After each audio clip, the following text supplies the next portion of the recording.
Rest എടുക്കട്ടെ. ശരി doctor.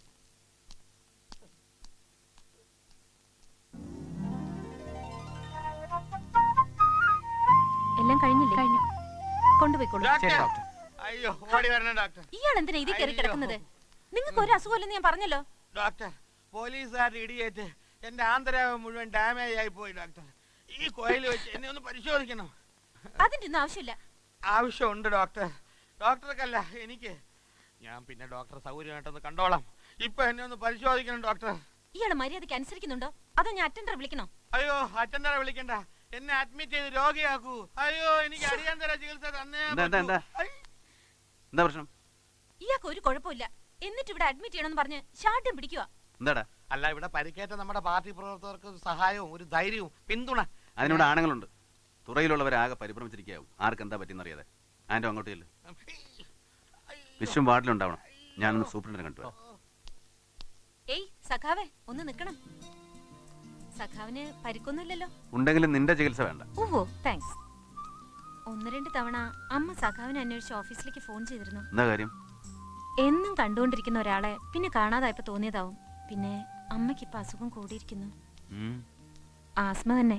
ചില നേരത്തെ ശ്വാസം മുട്ടൽ കണ്ടു നിൽക്കാൻ പറ്റില്ല. സൈക്കോളജിക്കലാവും. ഏട്ടന്റെ ഡെത്ത് ആനിവേഴ്സറി എടുത്തില്ലേ, അതോർത്ത്. ശിവേട്ടൻ വീട്ടിൽ വരാത്തതിന്റെ കാരണം ഞാനല്ലേ? എനിക്കറിയാം. ഹലോ മച്ചു. ഹലോ ശരത്. ഇദ്ദേഹത്തെ അറിയില്ലേ? മിസ്റ്റർ ശിവദാസ്. സ്റ്റാലിൻ ശിവദാസ് എന്നും പറയും. എക്സ്ക്യൂസ് മീ, എനിക്കൊരു അല്പം ജോലിയുണ്ട്. എന്താ നീ റൗഡിയുമായി ഇങ്ങനെ? നോ ശരത്, അദ്ദേഹം റൗഡിയല്ല. എൻ്റെ ഏട്ടൻ്റെ അടുത്ത സുഹൃത്തായിരുന്നു. ഒന്നിച്ചാ പഠിച്ചത്. അന്നൊക്കെ ദിവസം വീട്ടിൽ വരും. അമ്മയ്ക്ക് ഇവർ രണ്ടുപേരും സ്വന്തം മക്കളെ പോലെയായിരുന്നു.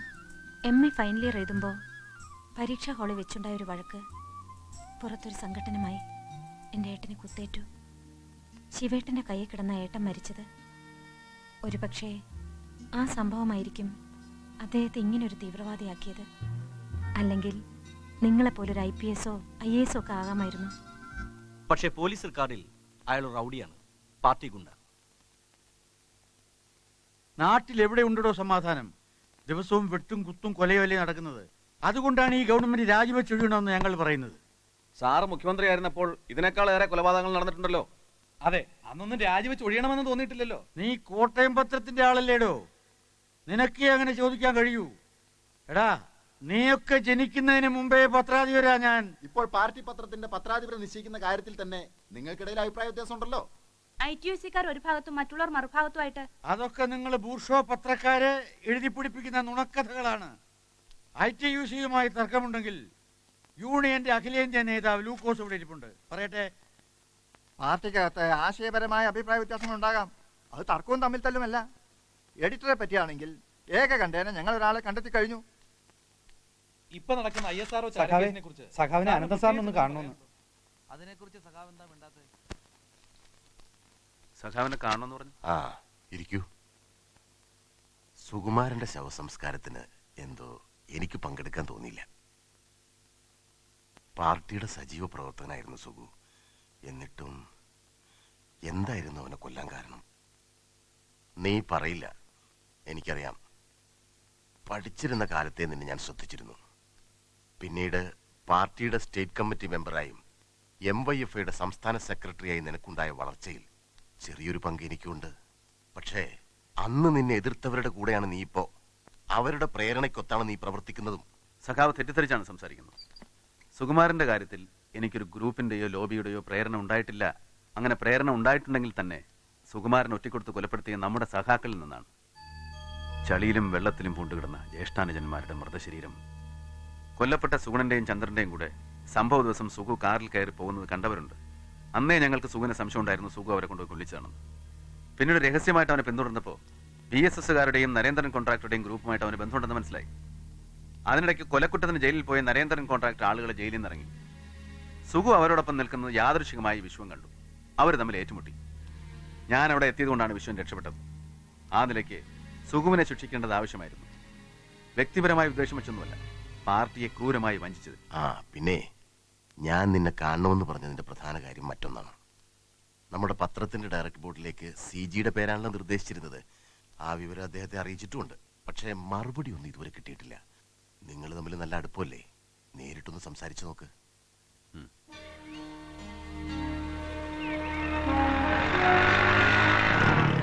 ആ എവിടെയായിരുന്നു താൻ? കുറച്ചു ദിവസം ആയല്ലോ കണ്ടിട്ട്. വാ വാ ഇരിക്ക്. താൻ ഇവിടുന്ന് 2 പുസ്തകങ്ങൾ കൊണ്ടുപോയിട്ടുണ്ട്. ഒക്ടോബിയ പാസ് ഒരു കുറിപ്പ്, ജേക്കബ് ദരിതയുടെ ഹിസ്റ്ററി ഓഫ് ലൈഫ്. ഞാൻ ഇവിടുന്ന് തനിക്കല്ലാതെ മറ്റാർക്കും പുസ്തകങ്ങൾ കൊടുക്കാറില്ല. ഞാൻ വന്നത് CG പാർട്ടി പത്രത്തിന്റെ ഡയറക്ടർ ബോർഡിൽ അംഗമാകാൻ ക്ഷണിച്ചിരുന്നല്ലോ. പത്രത്തിന്റെ നടത്തിപ്പിൽ ഒരു അഡ്വൈസർ ആകാൻ കൂടിയാണ് ഞങ്ങൾ ഉദ്ദേശിച്ചിരുന്നത്. അതേപ്പറ്റി ഒന്നും പറയണ്ട. ചേരിപ്പോരും തമ്മിത്തല്ലും നടത്തുന്നവർക്കിടയിൽ എന്നെ ക്രൂശിക്കാൻ നോക്കണ്ട. CG ഉദ്ദേശിക്കുന്ന തരത്തിൽ അങ്ങനെ ഒരു ഉണ്ടടോ. പുറമേ കാണുന്നില്ലെങ്കിലും പാർട്ടിക്കകത്ത് അഭിപ്രായ വ്യത്യാസങ്ങൾ അഗ്നിപർവ്വതം പോലെ പുകയുന്നുണ്ട്. എനിക്ക് അങ്ങനെ തോന്നിയിട്ടില്ല. പലരും എന്നെ ഫോൺ ചെയ്യാറുണ്ട്. ചിലരൊക്കെ നേരിട്ട് വന്നും പറഞ്ഞു. പാർട്ടിയുടെ തകർച്ചയിലേക്കുള്ള വഴിയാണ് ഞാനിപ്പോൾ കാണുന്നത്. മുമ്പ് 48-ലും 49-ലും സംഭവിച്ച ഉൾപ്പാട്ടി സമരം പോലെ. അന്ന് പക്ഷേ സ്റ്റാലിൻ ഉണ്ടായിരുന്നു. 2 ഫ്രാക്ഷനിലും പെട്ടവരെ മോസ്കോയിലേക്ക് വിളിച്ചു വരുത്തി അദ്ദേഹം രമ്യതയിലാക്കി വിട്ടു. പക്ഷേ 62-ലെ സംഭവങ്ങൾ പാർട്ടിയെ ശരിക്കും പടർത്തിയില്ലേ? അത് തന്നെയാണ് ഇനി ഇവിടെ സംഭവിക്കാൻ പോകുന്നത്. ഇല്ല CG, അങ്ങനെ സംഭവിക്കില്ല. മുമ്പ് നടന്ന ഉൾപാർട്ടി സമരങ്ങൾ ആശയപരമായിരുന്നു. അടവുകൾ പ്രയോഗിക്കുന്ന രീതിയെപ്പറ്റി. ഇവിടെ അങ്ങനെ നയസമീപനത്തെ പറ്റി ഒരു തർക്കവുമില്ല. നേതാക്കന്മാർക്കിടയിലുള്ള ചില്ലറ വ്യക്തിപരമായ അഭിപ്രായ വ്യത്യാസങ്ങൾ മാത്രമേ ഉള്ളൂ. ആ നേതൃത്വം മാറ്റണമെന്നാണ് ഞാൻ പറയുന്നത്. എന്തിനീ കിഴവന്മാരെ വെച്ചുകൊണ്ടിരിക്കുന്നു? കിഴവന്മാർക്ക് പരിചയവും പ്രാപ്തിയും ഉണ്ടെങ്കിൽ മാറ്റുന്നതിന് പ്രായമാവുന്ന ആരുടെയും കുറ്റമല്ലല്ലോ. ശിവദാസൻ, എന്റെ തന്നെ പ്രതിരൂപമാണ് ഞാൻ നിങ്ങൾ കാണുന്നത്. പഠിപ്പ് മുഴുവിപ്പിക്കാനാവാതെ കോളേജിൽ നിന്നും പുറത്താക്കപ്പെട്ട്, കുടുംബത്തിൽ നിന്നും ബന്ധുക്കളിൽ നിന്നും ഒറ്റപ്പെട്ട്, പാർട്ടിക്ക് വേണ്ടി മാത്രം ഒഴിഞ്ഞു വെച്ച ഒരു ജീവിതം. അതായിരുന്നു ഞാൻ. നിന്റെ പ്രായത്തിൽ ഒരു മഹാപ്രസ്ഥാനത്തിന്റെ വിജയാഘോഷങ്ങൾ പലതവണ നേരിൽ കണ്ടവനാണ് ഞാൻ. റെഡ് സ്ക്വയറിൽ നടന്ന പടുകൂറ്റൻ പരേഡുകൾ, അതെല്ലാം തകർന്നില്ലേ?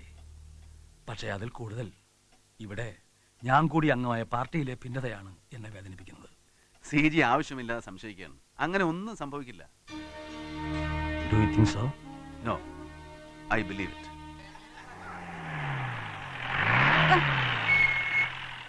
എടി സാറാ ഇങ്ങ് വാടി. പല തവണ ആളെ വിട്ടിട്ട് നീ മോളെ അയച്ചില്ല.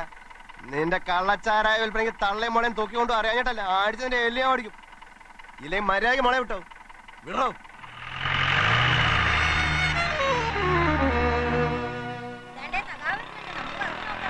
എവിടെ പോയിട്ട് വരുന്നെല്ലാരും കൂടെ? വെള്ളെടുക്കാൻ പോയിട്ട് വരാ പള്ളിക്കണത്തിന്ന്.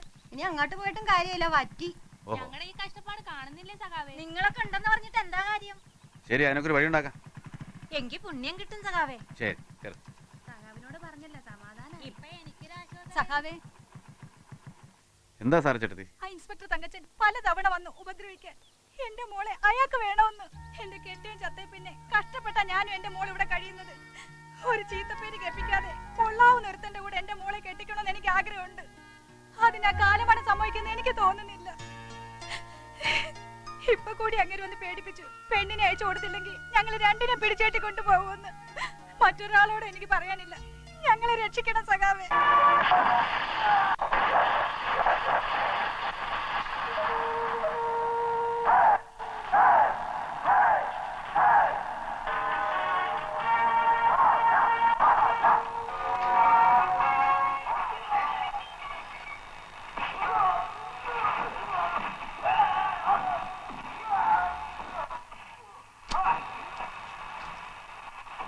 സാറേ, എന്താടോ? സാറേ, ഞാൻ ആ പെണ്ണിനെ കൊണ്ടുവന്നിട്ടുണ്ട്. പെണ്ണോ? ഏത് പെണ്ണ്? അത്ര പെട്ടെന്ന് മറന്നുപോയോ? നമ്മുടെ സാറച്ചേട്ടത്തിന്റെ മോളില്ലേ, അമ്മിണി. ഒരു രാത്രിക്ക് സാർ ഒരു പെണ്ണ് വേണമെന്ന് പറഞ്ഞില്ലേ? ഒരു രാത്രി ആക്കണ്ട സാറേ. ആയിക്കോ ആയിക്കോ. ഓക്കറിത്തരം പറയാതെ ഇറങ്ങി പോടോ. ചോദിക്കാം സാറേ, ഞാൻ ഇപ്പൊ വിളിക്കാം. നാണിച്ച് നിൽക്കാൻ ഞാൻ അകത്തെ കയറി പാടി. നമ്മുടെ സാറല്ലേ, അവക്ക് ഭയങ്കര നാണം. ഇവിടെ ഒരു രാത്രി ഞാൻ സാറിന് വിട്ടുതരാം. പകരം ഈ കൂട്ടത്തിൽ നിന്ന് ആരെങ്കിലും സാറിന് ഭാര്യയോ മകളോ പെങ്ങളോ ആരെയെങ്കിലും ഒരു രാത്രി എനിക്കും വിട്ടുതരണം. എന്താ? പിന്നെ നീ എന്ത് കരുതാ പൊട്ടി? പോലീസാണെന്ന് കരുതി തുറയിലുള്ള പെണ്ണുങ്ങളുടെ മുഴുവൻ ഇവന് തുണി വെച്ചിട്ട് കൊടുക്കണോ? പന കഴിവറ മോനെ. ശിവദാസ, എന്റെ കുടുംബത്തിന് മുന്നിൽ വെച്ച് എന്നെ അപമാനിക്കരുത്, നാണം കെടുത്തരുത്. ഓഹോ, നാണം എന്ന് പറയുന്ന സാധനം തനിക്ക് ഉണ്ടോ? മറ്റുള്ളവർക്കും കുടുംബം ഉണ്ടെന്ന് താൻ ഓർക്കണം. മേലിൽ ഇത് ആവർത്തിച്ചാണ്ടല്ലോ അരിഞ്ഞുകളയും ഞാൻ. പറയുന്നത് പ്രവർത്തിക്കുകയും പ്രവർത്തിക്കുന്നത് മാത്രം പറയുകയും ചെയ്യുന്ന ആളാ സ്റ്റാലിൻ ശിവദാസ്. അങ്ങേര് അരിഞ്ഞുകളയെന്ന് പറഞ്ഞാൽ അരിഞ്ഞുകളയും. പിന്നെ ഇതില്ലാതെ നടക്കേണ്ടി വരുന്ന ഗതിയുടെ അറിയാലോ.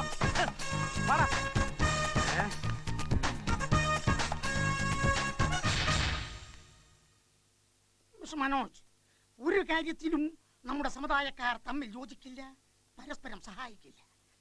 നിങ്ങളുടെ പത്രം കേരള ഭൂമിയും വ്യത്യസ്തമല്ല. കോട്ടയം പത്രം സ്വന്തം സമുദായത്തിൽപ്പെട്ടവരാണെങ്കിൽ ഏത് പാർട്ടിക്കാരാണെങ്കിലും അവർ പൊക്കും. ചീഫ് മിനിസ്റ്ററെ മുതൽ പ്രൈം മിനിസ്റ്ററെ വരെ നോമിനേറ്റ് ചെയ്യുന്നത് അവരല്ലേ? ഇനി അവരുടെ സംഘടന നോക്കൂ, മലയോര കർഷക പാർട്ടി. വളരും തോറും പിളരുകയും പിളരും തോറും വളരുകയും ചെയ്യുമെന്ന് അവർ തന്നെ പറയുമ്പോൾ കേൾക്കുന്നവർക്ക് തമാശ തോന്നും. എന്നാൽ സത്യമതല്ലേ? തെറ്റിപ്പിരിയുന്ന ഈ ബീജങ്ങൾ ഒറ്റയ്ക്ക് കിളിർത്തു വരുമ്പോൾ ഓരോന്നിനും ഓരോ മന്ത്രിയെ കിട്ടുന്നില്ലേ? എണ്ണത്തിൽ അവരുടെ 10 ഇരട്ടിയായ നമ്മൾക്കോ? മനോജ്, ഇപ്പോ ഭരണകക്ഷിയായ ഐക്യജനാധിപത്യക്കാർക്കിടയിൽ ഐക്യമില്ല. അടുത്ത തെരഞ്ഞെടുപ്പിൽ നോക്കിക്കോളൂ, ഇടതുപക്ഷക്കാർക്കൊരു വാക്ക് ഓവറായിരിക്കും.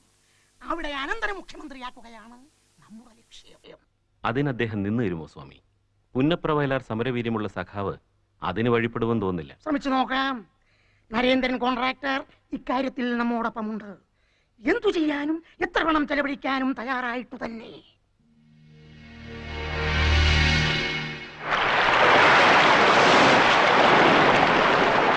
ഞാൻ പറഞ്ഞോളൂ, നീ വയ്ക്കും. ശരി സഖാവേ. ഇപ്പൊ തന്നെ ഒരുപാട് വൈകി. നീ എന്തിനാ പഠിക്കുന്നത്?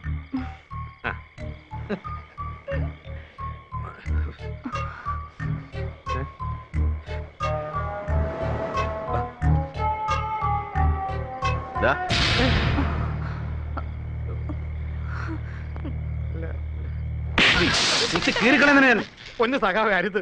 ഈ തുറയിൽ ഒരു പെണ്ണും തന്തയില്ലാത്ത കുഞ്ഞിനെ പ്രസവിക്കരുത്. ഇല്ല, അമ്മണിയെ ഞാൻ കെട്ടും. കെട്ടണം. ഒരു പെണ്ണിനെ ചീത്തയാക്കിയിട്ട് രക്ഷപ്പെടാൻ ഞാൻ അനുവദിക്കില്ല. എന്റെ അപ്പനും അമ്മയെ എതിർക്കുന്നതുകൊണ്ടാ. ആരെതിർത്താലും ഞാൻ കെട്ടിച്ചു തരും. പക്ഷേ അതിനു മുമ്പ് നിങ്ങൾ തമ്മിലുള്ള ഈ ഇടപാട് വേണ്ട.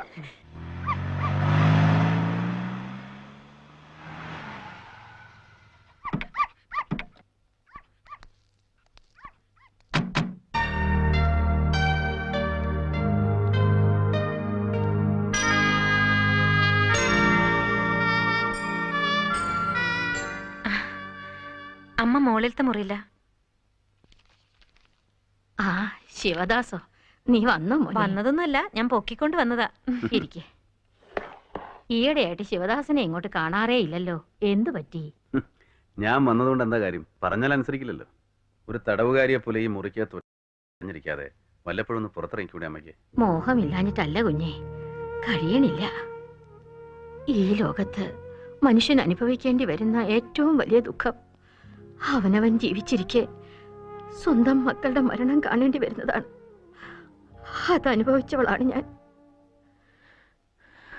മോളെ, നീ കിച്ചണിൽ ചെന്ന് കഴിക്കാൻ വല്ല ഉണ്ടാക്കാൻ പറ.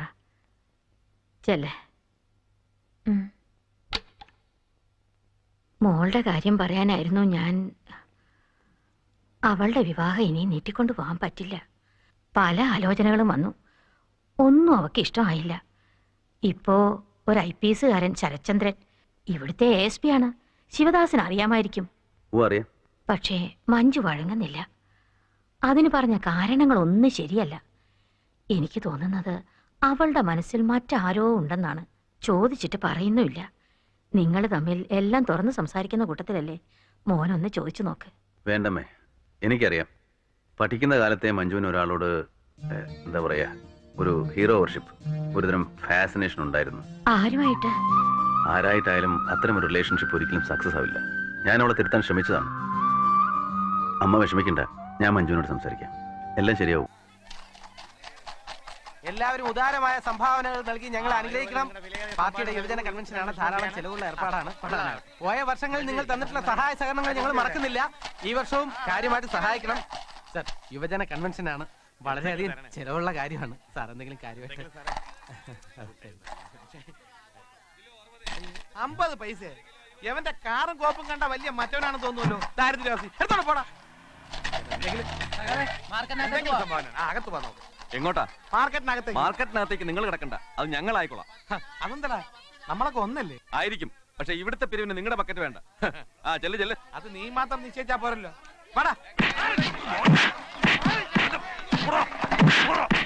നിർത്താനാ പറഞ്ഞത്.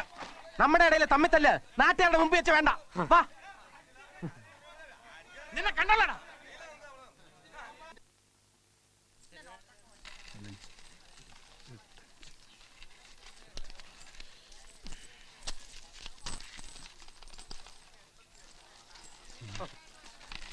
രാവിലെ തുടങ്ങി ഇടപാടാ.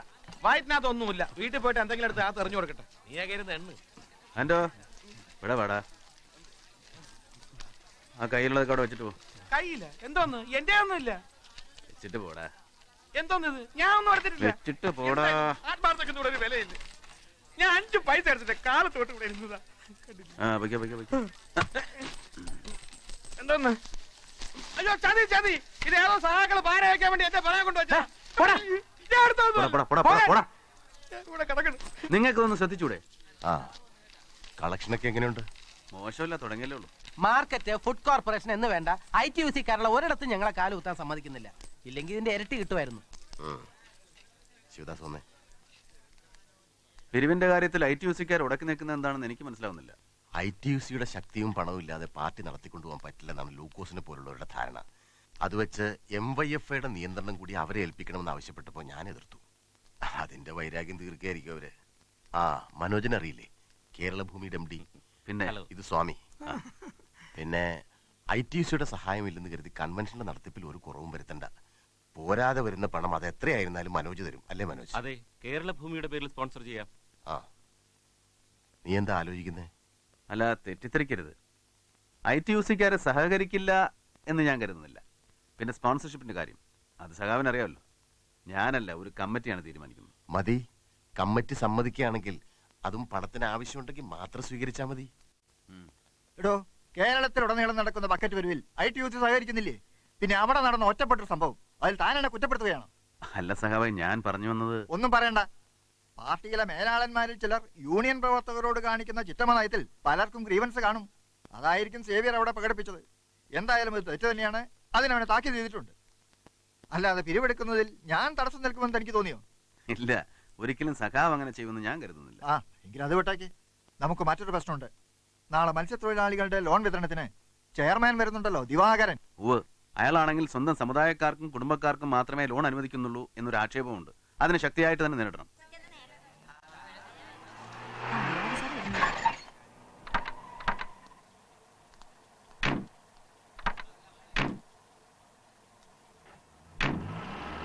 നിങ്ങൾ അകത്തേക്ക് ഇരുന്നോളൂ. ശരി, ഞാൻ വരാം. നമസ്കാരം സാർ. ആ ഇത് ചുമ്മാതല്ല അനുവദിക്കില്ല എന്ന് പറഞ്ഞത്. എനിക്കെതിരായി സർക്കാരിലേക്ക് പരാതി അയച്ചവരല്ലേ നിങ്ങൾ? ദിവാകരൻ കള്ളനാണ്, തെമ്മാടിയാണ്, അഴിമതിക്കാരനാണെന്ന്. ആ കൂട്ടഹർജിയിൽ നിങ്ങൾ ഒപ്പിട്ടില്ലേ? പിന്നെന്തിന് എന്റെ മുമ്പിൽ ഒന്ന് കൈ നീട്ടുന്നു? സാറേ, എനിക്ക് എഴുത്തും വായനയൊന്നും അറിഞ്ഞൂടാ. സഖാവ് ശിവദാസനും കൂട്ടിനും വന്ന് പറഞ്ഞപ്പോൾ ഞാൻ ഒപ്പിട്ട് കൊടുത്തു. സഖാവ് ശിവദാസ്, സ്റ്റാലിൻ ശിവദാസ്, അവൻ മത്സ്യത്തൊഴിലാളികളെ പറ്റി എന്തറിയാം? അവൻ കടലിൽ പോയിട്ടുണ്ടോ? വള്ളവും വലയും എന്താണെന്ന് അറിയാത്ത ആ സഖാവ് പറയുന്നതാണ് നിങ്ങൾക്ക് കാര്യമെങ്കിൽ അവനോട് തന്നെ പോയി ചോദിക്കാം. അയ്യോ സാറേ, ഞാൻ കൊണ്ട് പോടും.